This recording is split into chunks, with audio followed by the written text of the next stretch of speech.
ఈరోజు కళ్యాణదుర్గం మండలం పరిధిలో ఆల్ ఇండియా ఎస్సీ ఎస్టీ ఐక్యవేదిక ఆధ్వర్యంలో ఈరోజు ఈ నెల 12వ తారీఖున కలెక్టరేట్ ముందు జరగబోయే ఆమరణ నిరాహార దీక్ష పాంప్లెట్ను రిలీజ్ చేయడం జరిగింది. దీని యొక్క ముఖ్య కారణం ఏమిటంటే ఎస్సీ ఎస్టీ విద్యార్థులు అదేవిధంగా ఎస్సీ ఎస్టీల పైన జరుగుతున్న దాడులపైన ఈరోజు మనం ఆమరణ నిరాహార దీక్షను ఏర్పాటు చేయాలని ఒక కాన్సెప్ట్తో ఈరోజు ఆల్ ఇండియా ఎస్సీ ఎస్టీ వేదిక ఈ నిర్ణయం తీసుకోవడం జరిగింది. కాబట్టి ఈ కార్యక్రమానికి కళ్యాణదుర్గం నుంచి నాగేంద్ర గారు అదేవిధంగా ఎల్లప్ప గారు పాల్గొనడం జరిగింది. ఎందుకంటే ఈరోజు గురుకుల పాఠశాల అయితే ఎస్సీ ఎస్టీలకు అడ్మిషన్ లేక గతంలో చాలా ఇబ్బందులకు గురయ్యారు. వాళ్ళ చదువు కూడా దూరమయ్యే పరిస్థితిలో ఉన్నారు. అదేవిధంగా ములుకులేడు కళ్యాణదుర్గం మండలానికి సంబంధించిన ములుకులేడు గ్రామంలో కూడా కొత్త స్కూలు నిర్మాణంలో ఉన్నప్పటికీ కానీ దాన్ని ఓపెన్ చేయలేదు ఇంతవరకు. కాబట్టి వెంటనే ఆ స్కూలు ఓపెన్ చేయాలని ఒక ముఖ్య ఉద్దేశంతో కళ్యాణదుర్గం నియోజకవర్గం తరఫున అదే పరంగా డిమాండ్ చేయాలనే ఉద్దేశంతో ఈరోజు మేము ఈ యొక్క కార్యక్రమానికి రావడం జరిగింది. కాబట్టి వెంటనే ఈరోజు ఎస్సీ ఎస్టీ విద్యార్థుల కోసం ములుకులేడు పాఠశాలను వెంటనే రీఓపెన్ చేయాలని, లేకపోతే ఉద్యమాలు నిర్వహిస్తామని కూడా ఈ సభాముఖంగా తెలియజేస్తున్నాం. అదేవిధంగా ఎస్సీ ఎస్టీల పైన అదేవిధంగా ఏఎన్ఎం జిఎన్ఎం వంటి కోర్సుల్లోనే అధిక ఫీజులు వసూలు చేస్తున్న కాలేజీల పైన అదేవిధంగా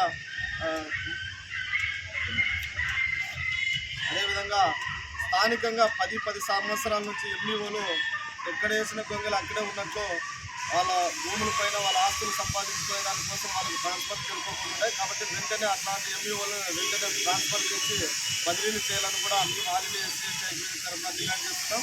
అదేవిధంగా ఈరోజు ఏజెన్సీలో గురుకుల పాఠశాలలో పనిచేస్తున్న వర్కర్లు అయితేనేమి ఈరోజు చాలా ఇబ్బందులు సరైన శాలరీలు పడక వాళ్ళకి ఇబ్బందులు పడుతూ వాళ్ళకి ఎటువంటి అవగాహన లేకపోవడం, దీనివల్ల ఏజెన్సీలు కోట్లాది రూపాయలు సంపాదించుకోవడం, దీన్ని నిర్మూలించాలని ఏజెన్సీలను రద్దు చేసి వెంటనే వాళ్ళని అవుట్ సోర్సింగ్ లేకుండా అబ్కాస్లో జాయిన్ చేసుకొని వాళ్ళకి న్యాయం చేయాలని రాష్ట్ర ప్రభుత్వాన్ని మేము ఆల్ ఇండియా ఎస్సీ ఎస్టీ తరఫున డిమాండ్ చేస్తున్నాం.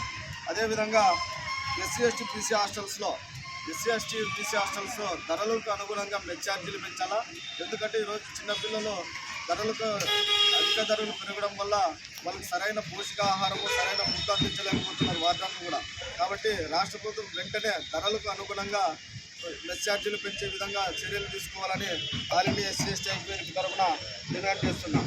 అదేవిధంగా ఈరోజు కోచింగ్ సెంటర్లో ఎస్సీ ఎస్టీల పైన ఈరోజు గ్రూప్ 1 గ్రూప్ 2 మన డిఎస్సీ నోటిఫికేషన్ వచ్చినప్పటికీ కానీ ఇంతవరకైనా ఎస్సీ ఎస్టీలకు ప్రత్యేకమైన ఒక కోచింగ్ సెంటర్ లేక ఇబ్బందులు పడుతున్నారు. కాబట్టి వెంటనే ఎస్సీ ఎస్టీలకు ప్రత్యేకమైన ప్రభుత్వం నుంచి అంటే సోషల్ వెల్ఫేర్ డిపార్ట్మెంట్ తరఫున కానీ ప్రభుత్వం తరఫున కానీ ప్రత్యేకమైన కోచింగ్ సెంటర్లు ఏర్పాటు చేసి group 1 group 2 DSC RRB bank కోచింగ్లు వంటి కోచింగ్లకు వెంటనే కోచింగ్ ఇచ్చి వాళ్ళ యొక్క అభివృద్ధిని కోరాలని ఆల్ ఇండియా ఎస్సీ ఎస్టీ ఐక్యవేదిక తరఫున డిమాండ్ చేస్తున్నా. అదేవిధంగా ఎస్సీ ఎస్టీ బీసీ హాస్టల్లో ఈరోజు అనేక మంది విద్యార్థులు హాస్టల్ బంద్ అయినప్పటికీ కానీ రూమ్ రెంట్లు తీసుకుని వాళ్ళు సొంతంగా భోజనాలు చేసుకుంటూ వాళ్ళ సొంత ఖర్చులతో ఈరోజు హాస్టల్లో చదువుకుంటున్నారు. కాబట్టి బంద్ అయిన ప్రతి హాస్టల్ను కూడా వెంటనే రీఓపెన్ చేయాలని కూడా మేము ఆల్ ఇండియా ఎస్సీ ఎస్టీ ఐక్యవేదిక తరఫున డిమాండ్ చేస్తున్నాం. కాబట్టి ఈ సభకు ప్రతి ఒక్కరు కూడా అంటే ఈరోజు మేము చేస్తున్న ప్రోగ్రామ్కి ఆమరణ నిరాహార దీక్షకి 12వ తారీఖు కలెక్టరేట్ ముందర అనంతపురం జిల్లాలో ప్రతి ఒక్కరు కూడా కళ్యాణదుర్గం నుంచి వేలాది మందిగా తరలి రావాలని కూడా మనస్ఫూర్తిగా కోరుకుంటూ ఈ అవకాశం ఇచ్చిన కళ్యాణదుర్గం నియోజకవర్గ అధ్యక్షులకు అదేవిధంగా ప్రధాన కార్యదర్శికి ప్రతి ఒక్కరు కూడా పేరు పేరున ధన్యవాదాలు తెలియజేసుకుంటున్నాం. ఓకే.